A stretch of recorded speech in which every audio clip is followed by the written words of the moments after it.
வணக்கம் ஃப்ரெண்ட்ஸ். இன்றைக்கி நம்ம என்ன பார்க்கலாம் அப்படின்னா, நம்முடைய இந்த உடலினுடைய வடிவியலை நாம் எப்படி சீரமைக்கிறது, சரியான முறையில் எப்படி சீரமைக்கிறது அப்படிங்கிறத பார்ப்போம். இப்போ தினமுமே ஒரு சில மணி நேரங்கள் நாம் நம்முடைய இந்த முதுகு தண்டை நேராக நம்ம வைத்து நம்ம அமர்ந்தால் கண்டிப்பாக அது நம்முடைய வாழ்வில் ஒரு கவனிக்கத்தக்கது ஒரு மாற்றத்தை அது ஏற்படுத்தும். சரிங்களா? இப்போ நம்ம உட்காந்துருக்கும்போது நம்முடைய முதுகு தண்டு நேராக வச்சு நம்ம அமர்ந்தோன்னா உட்காந்துருந்தோன்னா நம்முடைய வாழ்வில் அது கவனிக்கத்தக்கது ஒரு மாற்றத்தை அது உண்டாகும். ஏன் அப்படின்னா, இந்த உடல் அப்படிங்கிறது ஒரு ஆண்டனா மாதிரி. சரிங்களா? அப்போ இந்த உடலை நாம் சரியாக வச்சா இந்த பிரபஞ்சத்தில் இருக்கக்கூடிய அனைத்திற்குமே அது திறந்த நிலையில் இருக்கும் அப்படின்னு நம்ம இங்கே சொல்கிறோம் அப்படின்னுங்க நமக்கு தெரியுது. இப்போ நம்ம டிவி ஆண்டனா இருக்கு இல்லையா, அதுதானே அந்த சிக்னல்களை கரெக்டாக உள்வாங்குது இல்லையா? அதே மாதிரி தான் நம்முடைய உடல் தான் இந்த பிரபஞ்சத்தினுடைய நிகழ்வுகள் எல்லாவற்றையுமே அது உள்வாங்குது. சரிங்களா? அப்போ அந்த முதுகு தண்டு கரெக்டான அந்த போஸ்டரில் இருக்கணும். அப்போ அதே சமயம் வேறு விதமாக வச்சோம் அப்படின்னா நமக்கு இந்த ஐம்புலன்களை தவிர வேறு எதுவுமே நம்மளால் உணர முடியாது. அப்போ நம்முடைய இந்த உடல் அப்படிங்கிறது நம்முடைய சதை, இரத்தம், ஹார்மோன் போன்றவற்றினுடைய கட்டாயத்தில் இது செயல்படுது. நம்முடைய உடல் இந்த கட்டாயத்திலேருந்து நாம் விடுபட்டு ஒரு விழிப்புணர்வோடு நாம் செயல்படும் அந்த சக்தி வாய்ந்த ஒரு எந்திரமாக நாம் மாறலாம். சரிங்களா? அப்படி செயல்படும் போது இந்த உடலானது ஒரு கூர்மையான அந்த உள்வாங்கக்கூடிய திறனும் அந்த தெளிவான ஒரு புரிதலையும் வழங்கக்கூடிய ஒன்றாக அது மாறும். சரிங்களா? இப்போ நமக்குள்ளே அந்த ஒரு விழிப்புணர்வு, இப்போ நமக்குள்ளே ரத்தம் ஓடிட்டுருக்கு, எல்லாமே உள்ள வேலை நடந்துகிட்ருக்கு. ஆனாலும் எதுவுமே நமக்கு விழிப்புணர்வோடு நாம் இல்லை. அதை கேட்க முடியுதா? இல்லை. எதுவுமே நமக்கு தெரியாது இல்லைங்களா? எந்த சப்தமோ எதுவும் நம்ம கண்ணாடி பார்க்கவோ எதுவுமே முடியாது இல்லையா? ஆனால் ஒரு விழிப்புணர்வோடு நாம் அதை உணர்ந்தோம் அப்படின்னா கண்டிப்பாக நமக்கு அந்த உடல் ஒரு கூர்மையான உள்வாங்கும் திறனோட ஒரு தெளிவான புரிதலையும் நமக்கு வழங்கக்கூடிய ஒன்றாக இந்த உடல் மாறும். சரிங்களா? அப்போ நம்முடைய இந்த உடல் தான் எந்திரத்துக்கெல்லாம் எந்திரம். சரிங்களா? இப்போ எல்லா எந்திரங்களையும் விட உயரியது நம்முடைய உடல் தான். அவை எல்லாவற்றையும் விட நுட்பமானதும் கூட. சரிங்களா? அப்போ இந்த பொருட்தன்மை சார்ந்த இந்த உலகில் நாம் பிழைப்பை நடத்தி கொள்ள இந்த உடலினுடைய 1% திறனை கூட நாம் பயன்படுத்தலை அல்லது தேவைப்படலை அப்படின்னு நம்ம வச்சுக்கலாம்.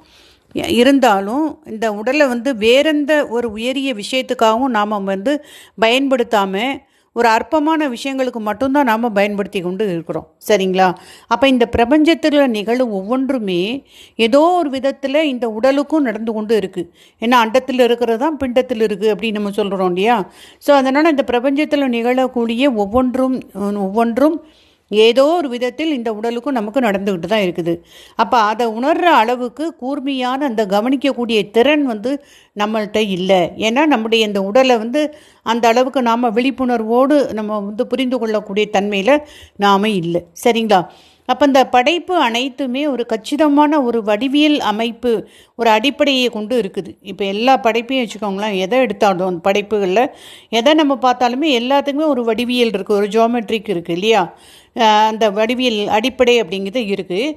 இப்போ இந்த வடிவியல் அடிப்படை இல்லாமல் இங்கே இந்த பூமியில் எவ்வித உருவமே இருக்க முடியாது.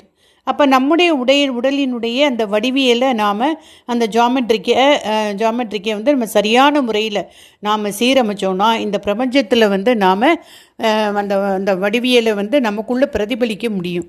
பிரபஞ்சத்தினுடைய இந்த வடிவியலை நமக்குள்ளே அது பிரதிபலிக்க துவங்கும். சரிங்களா? ஏன்னா நம்முடைய உடலினுடைய அந்த வடிவியல் சரியாக இருந்துச்சுன்னா, இப்போ நம்ம நேராக உட்காரணும், அந்த முதுகு தண்டு நேராக இருக்கணும் அப்படின்னு நம்ம சொல்கிறோம்னா இது ஒரு போஸ்டர். அப்போ இந்த வடிவியல் இது ஒரு ஆண்டனா மாதிரி. அப்போ இது கரெக்டான அந்த போஸ்டரில் அல்லது ஒரு வடிவியலில் இருக்கும்போது தான் அந்த பிரபஞ்சத்தில் இருக்கக்கூடிய அந்த வடிவியல், அங்கே இருக்கக்கூடிய விஷயங்களை நம்மளால் ஒரு உள்வாங்கக்கூடிய திறன் அல்லது அங்கே அந்த பிரபஞ்சத்தினுடைய அந்த வடிவியலை நாம் உள்வாங்க முடியும் அப்படின்னு சொல்கிறாங்க. அப்போ நாம் இப்போ சௌரியமான ஒரு விதத்தில் நம்ம முதுகை நேராக வச்சு அமர்ந்து நம்ம அசையாது உட்காரணும். இப்போ தியானத்தை பற்றி சொல்கிறாங்க. இப்போ நம்ம சௌரியமான விதத்தில் முதுகை நேராக வச்சு அமர்ந்து அதை வந்து அசையாது இருக்கணும். அதுக்கப்புறம் நமக்குள்ளே நடக்கக்கூடிய இந்த இயல்பான சுவாசத்தை நம்ம கவனித்து கொண்டே இருக்கிறோம் அப்படின்னு வச்சுக்கோங்க. அப்போ தியானம் பண்ணுறோம், அதான் தியானம். அப்போ அப்படி செய்யும்போது நம்முடைய மூச்சினுடைய வேகம் குறைந்து அது அது வந்து மெதுவாக நடக்க ஆரம்பிக்கும். சரிங்களா? அதாவது நார்மலாக அந்த மனிதன் வந்து ஒரு நிமிஷத்துக்கு 12லேருந்து 15 முறை அவன் வந்து சுவாசிக்கிறான். சரிங்களா? ஆனால் இப்போ தியானம் பண்ண நம்முடைய மூச்சு வந்து இப்போ வந்து 12 முறை, ஒரு நிமிஷத்துக்கு 12 முறைன்னு அது அந்த அளவில் அது வந்து நிதானித்து நடந்துச்சு அப்படின்னா இந்த பூமியினுடைய வளிமண்டலத்தில் பற்றி நாம் புரிந்து கொள்ள ஆரம்பிச்சிருவோம் அப்படின்னு சொல்கிறாங்க. அதாவது இந்த அட்மாஸ்பியர் பற்றி நாம் தெரிஞ்சு கொள்ள ஆரம்பிச்சிருவோம், நமக்கு தெரியும் அப்படிங்கிறாங்க. அதே மாதிரி இந்த வானிலை மாற்றங்கள் இதெல்லாமே நமக்கு தெரிய ஆரம்பிச்சிடும். எப்போ அப்படின்னா ஒரு நிமிடத்துக்கு 12 டு அந்த 12 முறை நம்ம வந்து சுவாசித்தோம் அப்படின்னா கண்டிப்பாக இந்த அட்மாஸ்பியரை பற்றி நாம் வந்து புரிஞ்சு கொள்ள முடியும். அடுத்தது இந்த மூச்சானது நிமிடத்துக்கு 9 அப்படின்னு குறைஞ்சிட்டுன்னு வைங்க. அப்போ இந்த பூமியில் உள்ள மற்ற உயிரினங்களுடைய மொழியை நாம் வந்து புரிந்து கொள்ள முடியும். சரிங்களா? அப்போ இது ஒரு நிமிஷத்துக்கு 6 முறை நம்ம சுவாசிக்கும் அப்படின்னு வச்சோம்னா பூமியினுடைய மொழியை நாம் புரிந்து கொள்ளலாம். அதே மாதிரி ஒரு நிமிடத்துக்கு 3 முறை நம்ம சுவாசித்தோம் அப்படின்னா இந்த படைப்பினுடைய ஆதாரம் எதுவோ, அது இறைவனோ, நம்ம இறைவன் சொன்னாலும் சரி, கடவுள், பிரபஞ்சம் எதுனாலும் சொல்லலாம். ஸோ இந்த படைப்பினுடைய ஆதாரம், அந்த மூலம் ஆதாரம் அது எதுவோ அதனுடைய மொழி நமக்கு புரியும் அப்படின்னு வந்து சொல்கிறாங்க. அப்போ நம்ம உடல் என்பது நமக்கு தெரியும், ஒரு உணவு குவியல் தான் நம்முடைய உடல் இல்லையா? அப்போ நம்ம இந்த உண்ட உணவோ இந்த பூமியினுடைய ஒரு பாகம் அப்படிங்கிறது நமக்கு தெரியுது. ஏன்னா இந்த பூமியினுடைய ஒரு சிறு விரிவாக்கம் தான் இந்த உடல். அப்போ இந்த பூமியோட நாம் வந்து தொடர்பு இருக்குது நமக்கு இல்லையா? இந்த பூமியிலேருந்தானே விளைஞ்ச இந்த உணவை நாம் சாப்பிட்டு தான் இந்த உடலை நாம் இந்த மாதிரி வளர்த்து வச்சுருக்கோம். அப்போ இந்த பூமியினுடைய ஒரு சிறு விரிவாக்கம் தான் நாம். அப்போ இந்த பூமிக்கு என்னென்ன நடக்குதோ அது நமக்கும் நடக்கும். சரிங்களா? இப்போ சில சமயம் அது நுட்பமாக இருக்கும், சில சமயம் நமக்கு வெளிப்படையாக அது நடக்கும். சரிங்களா? அப்போ இந்த பூமி, அதே மாதிரி இந்த பூமி எடுத்துக்கோங்க, அது வந்து சூரிய மண்டலத்தினுடைய ஒரு பாகம். இந்த சூரிய மண்டலத்தில் நடக்கக்கூடிய விஷயம் வந்து ஏதோ ஒரு வகையில் இந்த பூமிக்கும் நடக்கும். சரிங்களா? அடுத்தது சூரிய மண்டலத்தை எடுத்துக்கோங்க, அது வந்து இந்த பிரபஞ்சத்தினுடைய ஒரு அங்கம். அப்போ இதை வந்து ஒரு கோர்வையாக நம்ம பார்த்தோன்னா எப்படி தெரியுது? நம்முடைய உடல் இந்த பூமியினுடைய ஒரு துணுக்கு என்பதனால இந்த பிரபஞ்சத்தில் எங்கே என்ன நடந்தாலும் அது ஏதோ ஒரு வகையில் நமக்கு அது வந்து ஏதோ ஒரு வகையில் என்ன பண்ணும் அப்படின்னா நமக்கு வந்து நம்முடைய உடல் இருக்கு இல்லையா, அந்த உடல் வந்து இப்பூமியினுடைய ஒரு துணுக்கு அப்படிங்கிறதுனால இந்த பிரபஞ்சத்தில் என்ன நடந்தாலும் அது ஏதோ ஒரு வகையில் நமக்கும் நடக்கும். சரிங்களா? அதாவது என்ன சொல்கிறாங்கன்னா நம்முடைய உடல் இந்த பூமியினுடைய ஒரு துணுக்கு அப்படிங்கிறனால இந்த பிரபஞ்சத்தில் என்ன நடந்தாலும் அது நம்முடைய உடல்லையும் அது வந்து பாதிப்பு அல்லது ஒரு தாக்கத்தை நடத்தும். ஏன் அப்படின்னா அப்படி தொடர்ந்து அதனுடைய தொடர்பு இருக்குது இல்லையா? நம்ம உடல் பூமியினுடைய ஒரு பாகம், பூமி அப்படிங்கிறது சூரிய மண்டலத்தினுடைய ஒரு பாகம், சூரிய மண்டலம் அப்படிங்கிறது இந்த பிரபஞ்சத்தினுடைய ஒரு பாகம். அந்த சூரிய மண்டலத்தில் நடக்கக்கூடிய விஷயம் எல்லாமே இந்த பூமியை பாதிக்கி சூரிய மண்டலத்தில் பிரபஞ்சத்தினுடைய ஒரு அங்கமாக இருக்கிறனால அந்த மாதிரி பாதிப்பு ஏற்படுது. அப்போ இதை தொடர்ந்து நம்ம சொல்ல போனோம் அப்படின்னா பிரபஞ்சத்தில் என்ன ஒரு விஷயங்கள் நடந்தாலும் அது வந்து நமக்கும் வந்து ஒரு தாக்கத்தை ஏற்படுத்தும். அப்போ நம்முடைய உடலை வந்து குறிப்பிட்ட விதத்தில் நாம் பராமரித்தோம் அப்படின்னா இந்த பூமியிலும் இந்த பிரபஞ்சத்திலும் நடக்கக்கூடிய இந்த நுட்பமான மாற்றங்களை நம்மளால் உணர முடியும். சரிங்களா? அப்போ நம்ம உடலை வந்து நம்ம வந்து பயன்பட்டு இருக்கக்கூடிய அந்த நிலம், நீர், அப்புறம் வந்து காற்று, உணவு, அந்த நம்ம ஐம்பூதங்கள் இருக்கு இல்லையா, நம்முடைய அதுதான் அந்த ஐம்பூதங்கள் கொண்டு தான் நாம் உருவாக்கப்பட்டிருக்கோம். அப்போ இந்த ஐம்பூதங்களையும் வெறும் ஜடப்பொருள்னு நாம் கருதுகிறோம். ஆனால் அந்த வாழ்க்கை அப்படி செயல்முறையில் அவை ஒவ்வொன்றுக்குமே முக்கியமான பங்கு இருக்குது அப்படிங்கிறத நாம் தெரிஞ்சுக்கணும். இப்போ நம்ம வந்து இந்த உடல் அப்படிங்கிறது இந்த பஞ்சபூதங்களால் ஆனது. இப்போ இந்த பஞ்சபூதங்கள் அப்படிங்கிறத நாம் வெறும் ஜடப்பொருள் அப்படின்னு மட்டும் நாம் நினைக்கும். ஆனால் வாழ்க்கை செயல்முறையில் இவை ஒவ்வொன்றுக்குமே முக்கிய பங்கு இருக்குது, அதை நாம் தெரிஞ்சுக்கணும். இப்போ நம்முடைய உடல் அப்படிங்கிறது வந்து பூமியோடும் இந்த காற்று ஒளி மண்டலத்தோடும் சுற்றி இருக்கக்கூடிய அனைத்தோடும் இடைவிடாமல் தொடர்பு கொண்டு இருக்குது. சரிங்களா? அப்போ இந்த இயற்கையோடு ஒன்றி அந்த வாழக்கூடிய இப்போ ஒரு கிராம மக்கள் இருக்காங்க இல்லையா, அவங்க இப்போ வந்து மழை பெய்யும் அப்படின்னு சொல்லி அவங்க ஓரளவு கணிச்சு சொல்லிடுவாங்க. சிலப்போ அவங்க வந்து அவங்களால அதை கணிக்க முடியுது. கிராமத்தில் இருக்க மக்கள் வந்து இயற்கையோடு ஒன்றி அவங்க வந்து வாழ்கிறதுனால என்றைக்கையாவது மழை பெய்யும்னா சில நேரத்தில் அவங்க அதை சொல்லுவாங்க. அப்போ அதே மாதிரி இந்த பூச்சிகள், பறவைகள், விலங்குகள், மரங்கள் இதுகளுக்கு எல்லாமே தெரியுது. இந்த நம்ம கிரகத்தில் ஏற்படக்கூடிய இந்த மாற்றங்களை அது கூர்மையாக கவனிக்குது. அது வந்து நம்முடைய அப்போ வந்து இது வந்து அதுகளுக்கும் கூட எல்லாமே நமக்கு தெரியுது, மரங்களுக்கும் கூட அது வந்து தெரியுது அப்படின்னு வந்து சொல்கிறாங்க. அப்போ நம்முடைய கிரகத்தில் ஏற்படக்கூடிய இந்த மாற்றங்களை நம்ம கூர்மையாக கவனித்து அதை நம்முடைய இந்த நல்வாழ்வுக்கும் அதை கடந்து போவதுக்கும் நம்முடைய முன்னோர்கள் வந்து இதை பயன்படுத்தியிருக்காங்க. சரிங்களா? அப்போ இதில் இன்னொரு விஷயம் என்ன சொல்கிறாங்கன்னா, இந்த ஒரு சிதம்பரம் பற்றியுள்ள ஒரு சிறப்பை வந்து இங்கே வந்து சொல்கிறாங்க. ஓகேங்களா? சிதம்பரம் ஊர் இருக்கு இல்லையா, அந்த ஊரினுடைய சிறப்பு. அதாவது இப்போ பூமியினுடைய இந்த காந்த மைய கோடு வந்து நம் நாட்டினுடைய வழியே செல்லுது.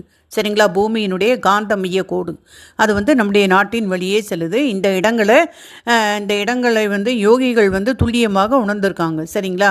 அப்போ சில குறிப்பிட்ட காரணங்களுக்காக அந்த மையக்கோடு செல்லக்கூடிய இந்த இடங்களில் வரிசையாக பல கோவில்களை அவங்க கட்டி வச்சுருக்காங்க. ஏன்னா அது வந்து அழியாமல் வரக்கூடிய மக்களுக்கும் அது வந்து பயன்படணும் இல்லையா, அதனால் அந்த மையக்கோடு செல்லக்கூடிய அந்த இடங்கள்லாம் அவங்க கோவிலை கட்டி வச்சுருக்காங்க. சரிங்களா? அப்போ அதில் வந்து மிக பிரபலமான கோவில் அப்படின்னு நம்ம சொன்னோன்னா அந்த சிதம்பரத்தில் அமைந்திருக்கக்கூடிய இந்த நடராஜர் கோவில் அப்படிங்கிறது ரொம்ப முக்கியமான கோவில். இது வந்து முக்தி அடைய விரும்புகிறவங்களுக்கு ஒரு பிரத்யேகமாக இந்த கோயில் வந்து அமைக்கப்பட்டது அப்படின்னு நம்ம சொல்லலாம். அப்போ முன்பு வந்து இந்த ஆன்மீக சாதகர்கள் எல்லாரும் என்ன பண்ணுவாங்களாம், ஒரு குறிப்பிட்ட கிரக அமைப்பின் போது சிதம்பரத்தில் போய் கூடுவாங்க. சரிங்களா? இப்போ நம்ம பௌர்ணமி அப்படிலாம் நம்ம சொல்லுவோம்ல, அது குறிப்பிட்ட ஒரு கிரக அமைப்பு வரும்போது சிதம்பரத்தில் போய் வந்து ஆன்மீக சாதகர்கள் எல்லாமே அங்கே போய் கூடுவாங்களாம். அப்போ இந்த யோகத்தினுடைய தந்தை அப்படின்னு சொல்லப்படக்கூடிய நம்முடைய பதஞ்சலி முனிவர் இருக்கார் இல்லையா, அவர் வந்து அந்த கோவிலில் ஒரு சக்தி பீடத்தை பிரதிஷ்டை பண்ணியும் இருக்கிறார் அங்கே. சரிங்களா? அப்போ இந்த பூமியினுடைய இந்த காந்தமைய கோட்டில் வடக்கு நோக்கியோ அல்லது தெற்கு நோக்கியோ எந்த ஈர்ப்பும் இருக்காது அப்படின்னு சொல்கிறாங்க. இந்த காந்தமைய கோடு இருக்கு இல்லையா, இந்த காந்தமய கோட்டினுடைய வடக்கு நோக்கியோ அல்லது தெற்கு நோக்கியோ எந்த ஈர்ப்புமே அங்கே இருக்காது. அந்த இடத்துல தான் இந்த காந்த சக்தியினுடைய ஈர்ப்பு வந்து 0 அப்படியே இருக்கிறதுனால இங்கே மக்களினுடைய வாழ்வில் ஒரு சமநிலை வந்து அவங்களுடைய மனநிலையிலையும் சீரான மனநிலையும் அவங்களுக்கு வந்து இருக்குது அப்படின்னு சொல்கிறாங்க. அப்போ அந்த இடத்துல வாழக்கூடிய மக்களுக்கு ஒரு சமநிலையும் சீரான மனநிலையும் இருக்குது. ஏன்னா இந்த இடத்துல அந்த காந்தமய சக்தி இருக்கு இல்லையா, அதனுடைய அந்த ஈர்ப்பு வந்து 0 அங்கே இருக்கிறதுனால, அதாவது இந்த காந்தமய கொண்டே வடக்கு நோக்கியோ அல்லது தெற்கு நோக்கியோ ஈர்ப்பு அங்கே இல்லை. அந்த இடத்துல காந்த சக்தியினுடைய ஈர்ப்பு 0 இருக்கிறதுனால அங்கு வாழக்கூடிய மக்களுடைய வாழ்வில் ஒரு சமநிலை, அவங்களுடைய சீரான மனநிலை அங்கே வந்து இருக்குது. சரிங்களா? அந்த மக்களுக்கு அப்போ இந்த சீரான மனநிலை அப்படிங்கிறது இந்த விருப்பு வெறுப்பினுடைய அந்த ஒரு பிணைப்பிலிருந்து நம்மை வந்து விடுவிக்கக்கூடிய ஒரு சக்தி வாய்ந்த கருவியாக இருக்கிறனால இந்த ஆன்மீக சாதகர்களுக்கு இந்த இடம் வந்து பெரும் வரமாய் வந்து அமைஞ்சிருக்கு.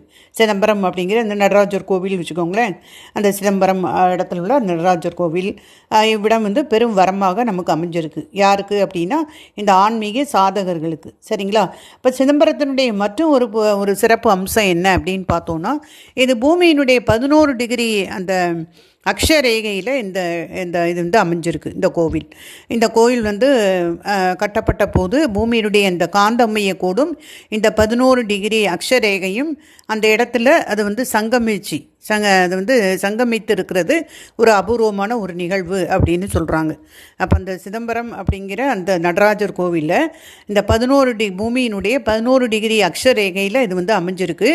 அது மட்டும் இல்லாமல் நம்ம வந்து அந்த பூமியினுடைய காந்தமைய கோடும் அது வெளியே தான் போகுதுன்னு பார்த்தோம்.